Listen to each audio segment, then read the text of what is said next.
YS Rajasekhara Reddy గారు fee reimbursement ద్వారా కొన్ని లక్షల మందికి చదువు నేర్పి ఈరోజు విదేశాల్లో ఉద్యోగాలు చేసుకున్నా కానివ్వండి, వాళ్ళ జీవితాలు బాగున్నాయండి యువతకి ఆ రోజు వైఎస్ రాజశేఖర రెడ్డి గారు. ఆ తర్వాత అటువంటి పరిపాలన అందించిన నాయకుడు మన జగన్మోహన్ రెడ్డి గారు మాత్రమే. వైఎస్ ప్రవేశపెట్టి చిన్నపిల్లలకు కూడా చదువు చెప్పిన వ్యక్తి మన జగన్మోహన్ రెడ్డి గారు. దాన్ని కూడా చిన్నపిల్లలను కూడా మోసం చేసిన ప్రభుత్వం ఈ కూటమి ప్రభుత్వం. ఎందుకంటే జగన్మోహన్ రెడ్డి గారు కుటుంబంలో ఒకళ్ళకి ఇస్తా అని చెప్తే వీళ్ళు మీ ఇంట్లో ఎంతమంది పిల్లలు ఇస్తామని చెప్పని సరే ఈ రోజు వరకు కూడా ఎవరికి ఇచ్చారో, ఎంతమందికి ఇచ్చారో, ఎవరికి ఇచ్చారో కూడా తెలియని పరిస్థితి. గతంలో నారా లోకేష్ ఏదో జగన్మోహన్ రెడ్డి గారు 15,000 చెప్పారు, మీరు 13,000 ఇస్తారని చెప్పి హేళన చేసిన వ్యక్తి. మరి వీళ్ళు 15,000 చెప్పలేదా?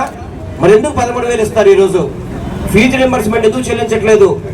అదేవిధంగా జగనన్న గోరుముద్ద అని చెప్పిన ఇదివరకు జగన్మోహన్ రెడ్డి గారు ఇట్లా ప్రతి ఒక్కరిని యువతని మోసం చేస్తూ గద్దెనెక్కిన ఈ కూటమి ప్రభుత్వానికి బుద్ధి రావాలని చెప్పని ఈరోజు ఈ కార్యక్రమం చేపట్టాం. ఇప్పటి వరకు కూడా చాలా మంది యువత గురించి మాట్లాడారు, అన్ని కూడా చెప్పడం జరిగింది. కానీ ఈరోజు రాజకీయాలు ఏ విధంగా చచ్చినాయంటే జగన్మోహన్ రెడ్డి గారు బయటకు వెళ్తే భద్రత ఉండదు. ఆయనకి ఈరోజు ఆయన బయటకు వస్తే కొన్ని వేల మంది జనాభా వచ్చే పరిస్థితి ఉంది. సరైన భద్రత ఉండదు. వారి మీద ఏ విధంగా కేసులు పెట్టాలి, జగన్మోహన్ రెడ్డి గారిని ఏ విధంగా జైల్లో వేయాలని చెప్పని ఆకాంక్ష తప్ప పేద ప్రజలకి మంచి చేద్దామని ఆలోచన ఈ కూటమి ప్రభుత్వానికి లేదు అని చెప్పి తెలియపరుచుకుంటున్నా. దానికి ఉదాహరణ ఒకటే, మొన్న సత్తినపల్లి నియోజకవర్గానికి వెళ్ళినప్పుడు పొరపాటున ఒక దురదృష్టకర సంఘటన జరిగింది. దానికి ఎస్పీ గారు అప్పుడే చెప్పారు, ఇది జగన్మోహన్ రెడ్డి గారి క్యాన్వేకి సంబంధం లేదు, కేవలం అక్కడ ఒక వేరే వెహికల్ పేరు చెప్పి దాని మీద జరిగిందని చెప్పని. మళ్ళీ చంద్రబాబు నాయుడు, లోకేష్ ఒత్తిడికి తలొక్కి దొంగ సాక్ష్యాలతో జగన్మోహన్ రెడ్డి గారి మీద కేసు పెడతానికి మీరు వెంపర్లాడుతున్నారు తప్ప ఇచ్చిన హామీలను అమలు చేసే విధంగా మీరు ఎప్పుడు కూడా పని చేయట్లేదని చెప్పని మీ అందరికీ కూడా తెలియపరుస్తున్నా. చంద్రబాబు నాయుడు మోసాలని కూడా తెలియపరుస్తున్నా.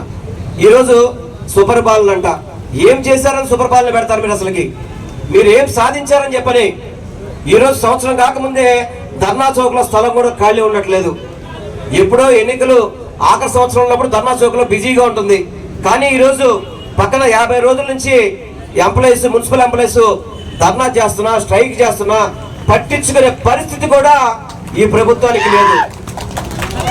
ఒక పక్క అంగన్వాడీలు, ఒక పక్క వాలంటీర్లు ఉద్యోగం తీసేశారు, ఒక పక్క సచివాలయ సెక్రటరీస్ కి పనులు తీసేశారు, ఒక పక్క రేషన్ వెహికల్స్ ఉద్యోగాలు తీసేశారు, ఒక పక్క ఇదివరకు